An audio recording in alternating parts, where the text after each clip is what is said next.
हिंदी में यूपीएससी की तैयारी से संबंधित प्रोग्राम्स को देखने के लिए सब्सक्राइब करें study IQ IAS Hindi. A very very very warm hearted welcome to all of you. This side is Abhinav Kumar भौरे और आज मैं आपके समक्ष लेकर प्रस्तुत हूँ एक बहुत ही सहज, बहुत ही सामान्यतः पूछे जाने वाला प्रश्न और उस पर एक डिस्कशन कि बेसिकली सच में कितने आवर्स की पढ़ाई आवश्यक होती है आईएएस एग्जाम को क्वालिफाई करने के लिए। देखिए, अगर मैं आपसे रियलिटी में चर्चा करूं तो घंटों में पढ़ाई करना ये एक, या घंटों के हिसाब से पढ़ाई करना ये एक सोसाइटल टेंडेंसी है, ये गलत टेम्परामेंट है, गलत तरीका है पढ़ाई को करने का। याद रखें, टारगेट बेस्ड स्टडीज़ होती हैं, आप घंटों के हिसाब से नहीं पढ़ते, आप टॉपिक के अनुसार पढ़ते हैं, आप सब्जेक्टिविटी के अनुसार पढ़ते हैं, आप किसी सब्जेक्ट को किस फ्लो में देख रहे हैं आप उस अनुसार जो है वो पढ़ाई करते हैं। आपका एक शेड्यूल होता है, उसके अकॉर्डिंगली आप जो है वो पढ़ाई को आगे ट्रिगर करते हैं। पर एक जनरल सेंस में अगर हम कहें कि भाई कोई स्टूडेंट किसी भी तरीके से अगर पढ़ाई कर रहा है तो डियर वो स्टूडेंट कुछ तो घंटे पढ़ता ही होगा। हम मानते हैं कि एक स्ट्रेटेजी के अकॉर्डिंगली पढ़ाई होती है, एक तरीके से पढ़ाई होती है, ऑल ओके है, पर फिर भी घंटे कितने होते हैं, क्यों? इसका रीज़न होता है अक्सर जो स्टूडेंट हैं, जो विद्यार्थी हैं, ये एक आप समझे एक फिक्शन में आकर, एक ऑरा में आकर, एक जुनून में आकर अक्सर आईएएस की तैयारी को स्टार्ट करते हैं। अक्सर 18, 19, 20 साल की जो एज होती है उससे स्टूडेंट के अंदर ये जिज्ञासा और इच्छा जागृत हो जाती है, ये एक आप कह सकते हैं इच्छा जागृत हो जाती है कि हमें आईएएस बनना है। अब उस समय जो कैलकुलेशन है, जो गणित है इसका कि हमें कितनी मेहनत करनी है, ये घंटों से ही निर्धारित होता है। तो अब समझिए कि मैं जिस चीज़ का आंसर करने वाला हूं वो आर्स तो है ही, लेकिन वो एक्चुअल में है। आपने कई टॉपर्स को सुना होगा ये कहते हुए कि हम 18 घंटे 20 घंटे पढ़ाई करते हैं। इससे ही कई लोग डीमोरलाइज हो जाते हैं कि भाई ये हमारे बस का काम नहीं है।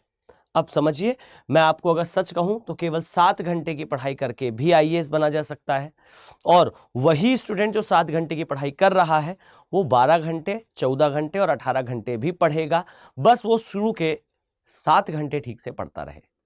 यहां पर दो तरीके के आवर्स को मैं डिवाइड करूंगा। एक वो फेज होगा जो आप प्री के एग्जैक्टली पहले एडमायर करेंगे, और एक वो फेज होगा जो आप प्री के बाद एडमायर करेंगे। अब अभी तुरंत ही आप जो है इस कंक्लूजन में आने वाले हैं, आई नो कि सर प्री के एग्जैक्टली पहले आप कहने वाले हैं 18 घंटे पढ़ना, प्री के बाद 7 घंटे पढ़ना, और लो हमारा आंसर मिल गया। ऐसा नहीं है। फाइन, याद रखिए, मैं लिटरल कहूं तो आपको जो है वो पूरे समय, यानी कि जिस दिन से आपने एक्चुअल तैयारी स्टार्ट करी से लेके आपने जिस समय अपना आखिरी अटेम्प्ट यानी कि आपका फाइनल अटेम्प्ट दिया, इस पूरी जर्नी में आप अपने दिन को, अपने शेड्यूल को, अपनी टाइमिंग को, अपने दिमाग को इस तरीके से डिवाइड करते हैं, मैनेज करते हैं, जहां आप दो पैरेलल चीजों को रन कर पाए। जैसे आप ध्यान से सुनिएगा, आपकी जो स्टडीज होंगी, स्टडीज के आर मार लेते हैं कि वो 10 घंटे हैं। अब आप सोचेंगे ये 10 घंटे कैसे डिवाइड होते हैं, तो अब समझिए, इसके लिए या तो आपने कोई कोचिंग कर रखी है, या तो आप किसी कोचिंग में जाते हैं, या तो आप सेल्फ स्टडी करते हैं, या तो आप ऑनलाइन जो है वो स्टडी करते हैं। अब इस चीज को समझिए, इन दोनों ही तीनों ही केसेस में ये जो 10 आवर्स है उसमें ये इंक्लूडेड है। जैसा अगर मैं आपसे कहूं कि स्टडी IQ के भी बैचेस होते हैं, P2I बैचेस के नाम से इन्हें जानते हैं हम, ये प्रीलिम्स से लेकर इंटरव्यू तक की आपकी तैयारी कराते हैं। और याद रखिए कि ये जो प्रीलिम्स से लेकर इंटरव्यू तक की तैयारी कराने वाले बैचेस हैं, इनमें भी आपको जो है वो 3 आवर की लाइव क्लासेस मिलेंगी। जो मैंने अभी स्ट्रेटेजी बताने वाला हूं कितने आवर्स का ये होता है एग्जैक्टली, उसमें आप इसे रिलेट कर पाएंगे कि 3 आवर की डेली लाइव क्लासेस आपको इसमें अटेंड करनी होंगी। और अगर मैं आपको थोड़ा इसके बारे में बताऊं तो P2I अर्थात प्रीलिम्स टू इंटरव्यू, इस बैच में आपको जो है वो बहुत ध्यान से समझिएगा कि क्या सुविधाएं मिलती हैं।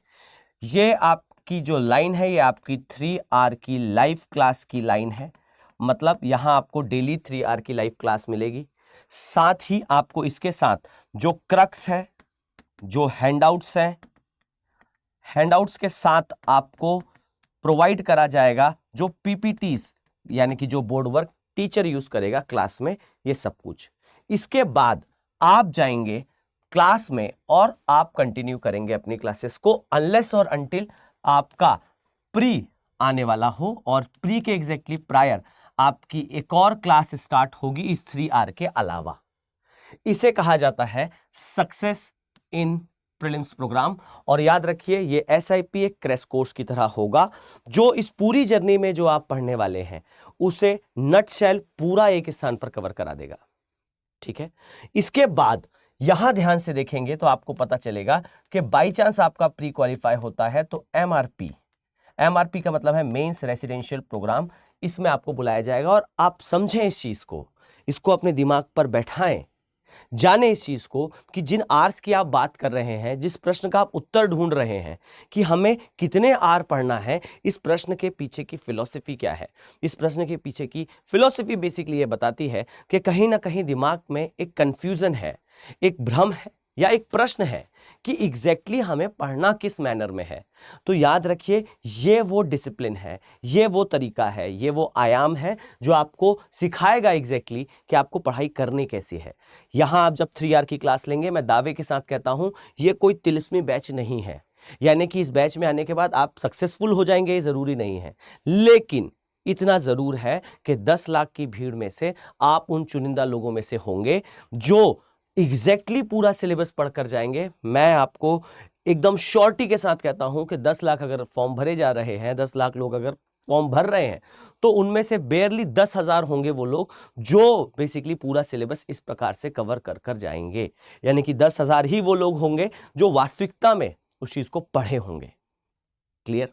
अब देखिए, इसी के साथ समझने का प्रयास करिए कि मान लेते हैं आप ज्वाइन करते हैं, 3R की आपकी क्लास होती है।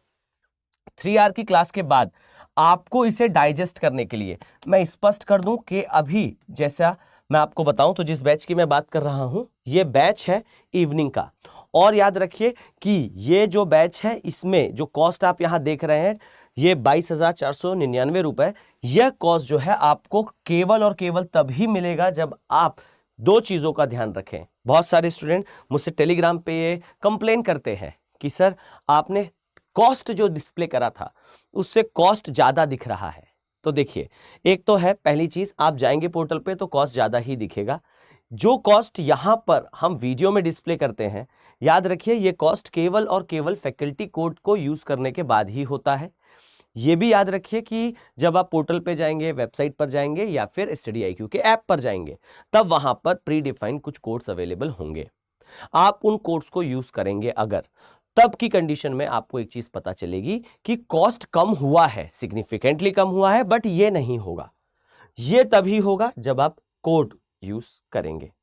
इसकी एक बात याद रखिए कि ये जो कॉस्ट है ये आपको 14 Feb तक देखने को मिलती है, यानी कि अब आपको जो है वो कॉस्ट थोड़ी बढ़ी हुई दिखाई देगी। ये कॉस्ट चूंकि अब डेट निकल चुकी है आपको थोड़ी ज्यादा दिखेगी, लेकिन याद रखिए बैच की जो डेट है ये 17 Feb है, यानी कि बैच 17 Feb से स्टार्ट हो जाएगा। कॉस्ट थोड़ी ज्यादा होगी, लेकिन याद रखिए कि आपको ध्यान देना है कि आप जो है वो इसे प्रिवेल कर पाएंगे अभी भी, जब तक आप जो है वो क्या करें, जब तक आप जो है वो 17 Feb की डेट को क्रॉस ना करें। तो कॉस्ट आपको AK लाइव कोड पर यानी कि फैकल्टी कोड पर ही जो डिस्प्ले हो रही है ये मिलेगी। अब यहां समझिएगा, याद रखें कि अगर मैं आपसे कहूं तो जो MRP प्रोग्राम है यानी कि मेंस रेसिडेंशियल प्रोग्राम जिसकी हम चर्चा कर रहे थे, याद रखिएगा कि ये MRP प्रोग्राम जो है ये आपको बेसिकली प्रोवाइड करता है चांस कि आप वो सारी सुविधाओं का फायदा उठा सके, वो सारे लेसन्स आप सीख पाएं जो आपको मेंस क्वालिफाई करने के लिए एग्जैक्टली फिजिकली समझने की आवश्यकता है। यानी कि आपका प्री क्वालिफाई होने के बाद study IQ one time cost जो मैंने आपको बताया, उस कॉस्ट को पे करने के बाद स्टडी IQ आपको जो है वो अपने खर्चे पर अपने प्रीमाइसेस पे बुलाएगा और उसके बाद सारी स्टडीज आपकी कंटिन्यू होगी। डन है। अब इसके साथ याद रखिएगा कि ये जो ये जो 3 आवर की क्लासेस होंगी ये कंटिन्यू चलेंगी इस समय भी, और SIP की क्लासेस भी होंगी। साथ ही इसमें आपको मेंटरशिप मिलेगी। मेंटरशिप के लिए एक विशेष बात याद रखिएगा कि ये जो मेंटरशिप है ये आपको एक टीचर से कम नहीं असिस्टेंस देने वाली, यानी कि ऑल टाइम आपके साथ एक एक्सपर्ट होगा जो आपको गाइडेंस देगा। साथ ही आपके पास टेस्ट सीरीज होगी। टेस्ट सीरीज में याद रखिए आपको अलग से कोई भी इन्वेस्टमेंट करने की आवश्यकता नहीं है। अब यहां समझिएगा काम की बात क्या है। काम की बात यह है कि 3 आवर की क्लास जब आपने अटेंड करी तो इसके साथ आपको जो है वो इसे डाइजेस्ट करने के लिए एटलीस्ट 3 to 4 आवर्स की सेल्फ स्टडी करनी पड़ेगी। अब देखिएगा, यानी कि जब आप अपने एग्जाम की डेट से काफी दूर हैं, काफी डिस्टेंस है आपके एग्जाम में अभी के समय, तब के समय आपको क्या मिलेगा? तब के समय आपको मिलेगा नियर अबाउट 7 आवर्स आप पढ़ते हुए। अब जैसे जैसे आपका प्री पास आएगा, याद रखिए कि प्री पास आने पर ये जो टाइमिंग है ये 3 + 3 आवर्स यानी कि 6 आवर की हो जाएगी। साथ ही इस पूरी जर्नी में आपको एक कैप का वीडियो मिलता है, और ये जो कैप है अर्थात करंट अफेयर प्रोग्राम है, इस कैप के प्रोग्राम के लिए आपको याद रखना है कि इस प्रोग्राम में डेली नियर अबाउट 1 आवर का वीडियो जो है वो अपलोड होता है उस दिन के इसेंशियल करंट अफेयर से। अब इस कंडीशन पे आप पाएंगे कि ये जो 1 आवर है, ये जो 1 घंटा है, इसे डाइजेस्ट करने के लिए 1 आवर और लगेगा, यानी कि इस कंडीशन को जो आप देख रहे हैं जो 7 आवर्स की है ये नियर अबाउट 8 to 9 आवर्स पहुंचेगी। और यहां पर ये जो है ये आपका 6 आवर क्लास प्लस 6 आवर की आपकी रिवीजन, उसको डाइजेस्ट करना, और लगभग 2 घंटा ये आपका एक्चुअल शेड्यूल होगा, एक्चुअल आवर्स होंगे जो आप अपनी स्टडीज को देंगे। इसके अलावा आप बुक्स रीड करेंगे, इसके अलावा आप अदर चीज़ों पर फोकस करेंगे, जैसे अपने आप को ग्रूम करने के लिए आप बहुत सारी चीज़ों को रीड करेंगे, अपने नॉलेज को इंश्योर करने के लिए, अपने नॉलेज को एनलार्ज करने के लिए आप अखबार भी देखेंगे, आप बहुत सारी चीज़ों को और भी ऑब्जर्व करेंगे। तो उस कंडीशन पे आप पाओगे कि ये इस तरीके से आपका आर जो है वो डिसाइड होते हैं। अगर आप P2I बैचेस ज्वाइन करते हैं तब के केस में ये काफ़ी ज़्यादा स्ट्रिम हो जाता है, काफ़ी ज़्यादा रिप्ड हो जाता है, काफ़ी ज़्यादा इजी हो जाता है कि अपने शेड्यूल को, अपने मैनर को, चूंकि आपके पास एक प्रोफेशनल असिस्टेंस है, आप घंटों में भी बेहतर तरीके से डिवाइड कर पाते हैं और उसे अच्छे तरीके से ट्रिगर भी कर पाते हैं। साथ ही अगर मैं आपको बताऊं तो ये जो मेंटरशिप है ये एक बहुत ही क्रांतिकारी, बहुत ही इंपॉर्टेंट डायमेंशन है। अगर आपको एग्जाम से रिलेटेड कोई भी प्रॉब्लम आती है तो ये एक एक्सपर्ट होता है जो आपको एग्जाम के पूरी जर्नी में, चाहे आपके टाइम टेबल से रिलेटेड प्रॉब्लम हो, चाहे आपके क्लास में अंडरस्टैंडिंग से रिलेटेड प्रॉब्लम हो, हर एक चीज का सोल्यूशन देता है। इवन अगर मैं आपसे कहूं तो आप अगर केवल इस सुविधा का बेहतर तरीके से फायदा उठा पाते हैं तो ये ही अकेली सुविधा आपकी पूरी जर्नी को एक नए आयाम तक ले जा सकती है।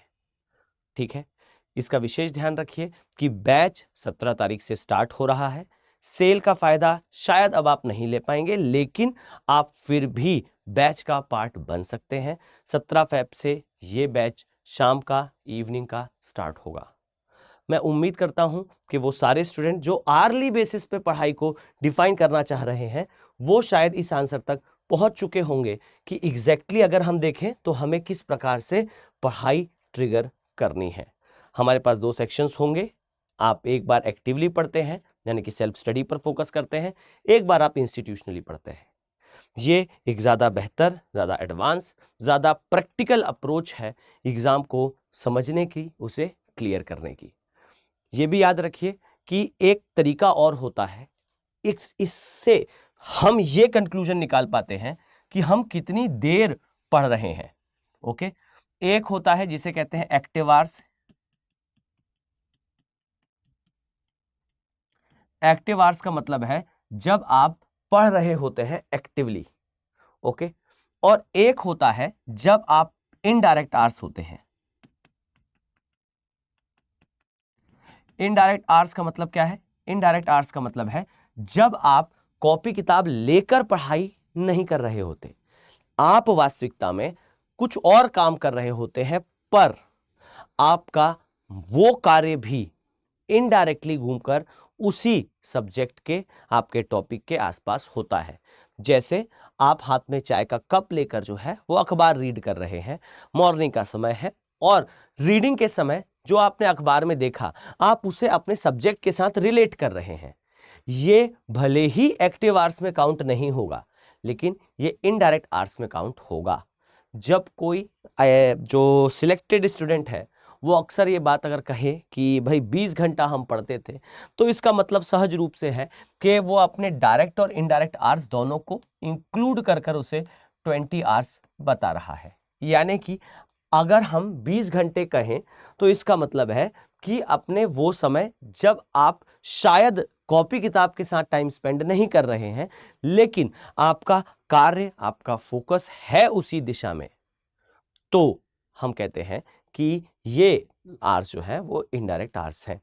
तो कोशिश करिए कि आपके एक्टिव आवर्स तो आप ईमानदारी से देते ही हैं, लेकिन आपके जो इनएक्टिव या इनडायरेक्ट आवर्स हैं आप उनमें भी धीरे धीरे करके अपने आईएएस के ड्रीम को पुट करते जाएं। इससे बहुत सहायता मिलती है। बहुत सारी छोटी छोटी चीज़ें जो अक्सर स्टूडेंट को समझ में नहीं आती, आप उन्हें समझ भी जाएंगे, आप उन्हें याद भी कर जाएंगे। आप किसी स्थान पर खड़े हैं, मैं ये नहीं कहता कि 24 घंटे अपने दिमाग को उसी कार्य में इंगेज रखें, लेकिन अगर आपके पास कुछ खाली समय है और उसका बेटर यूटिलाइजेशन किया जा सकता है, आप उसमें कंफर्टेबल हैं, तो एक ब्रीफ रीडिंग, एक ब्रीफ रिवाइज, एक शॉर्ट नोट को अपने साथ रखना, ये काफ़ी अच्छी अप्रोच होती है। ये एक सीरियस एस्पिरेंट को दर्शाता है। मैं मानकर चलता हूं कि मैं आपके वो सारे डाउट्स, वो सारी क्वेरीज जो अक्सर एक न्यू एस्पिरेंट के अंदर होती है, उसे मैं दूर कर पाया हूं।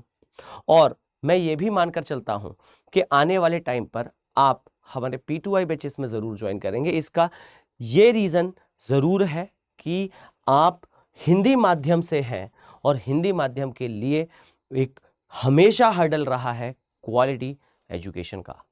ये बैच आपके लिए उस हर्डल को, उस दूरी को कम नहीं, शून्य कर देगा। फाइन, तो मिलते हैं इसी प्रकार से एक वीडियो पर, इसी प्रकार से एक चर्चा को लेकर। Thank you, have a very nice day. Hindi में यूपीएससी की तैयारी से संबंधित प्रोग्राम्स को देखने के लिए सब्सक्राइब करें स्टडी IQ IAS हिंदी।